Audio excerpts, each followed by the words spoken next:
So I have a problem, and this is something that I wish somebody told me. Now,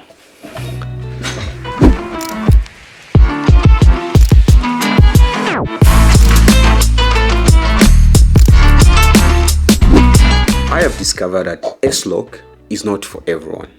Now, before you persecute me, let me try to explain where I'm coming from. Okay, so I have been a Canon user, and I have been using this Canon 5D Mark IV for almost 2 years now. But before, I was using the Canon 5D Mark II, and I used that for like 4 years. Okay, so I had no chicken clue about any log footage. But then, when this camera came, I started researching, and I realized that you can actually put C-Log here, but you have to pay $100. So I didn't have $100 lying around to be able to load C-Log in this camera. So what I did was I got Cinestyle, and Cinestyle is a flat free profile that you can actually get from Technicolor. And I've been using Cinestyle for the majority of my videos using the Canon camera. A month ago, I decided to upgrade my gear, and I went for the camera I'm using to film now. This is a Sony A7IV, and nobody told me about S-Log. I was really excited to be able to upgrade to something that is just give me this dynamic range and the 422 10-bit footage.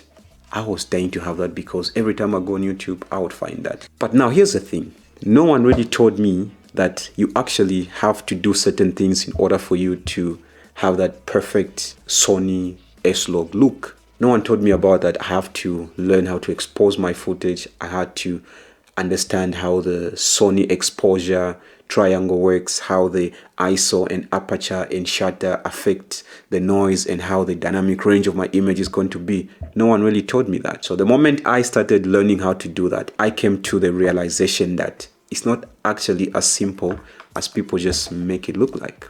You have to expose your image. It's either you overexpose it or you underexpose it, and it's a lot of work. But now my question is it for me?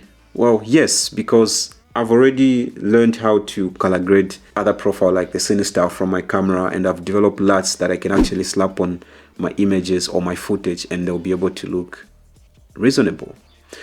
But now think of a scenario: someone just buys the Sony camera and they encounter S-Log for the first time, and they don't have any chicken clue about color grading. Well, that's where the challenge comes in, because then it's going to be hard for them. So that's why I'm saying S-Log is not for everyone. If you don't want to be that person that want to spend so much time in color grading and color correcting, then S-Log is not for you. There's a color profile that no one talks about, and this is S-Cinetone. S-Cinetone is different from S-Log. In S-Cinetone, the look is baked into the image. As for S-Log, the look is not baked into the image. With S-Log, you have so much, you have to create that look.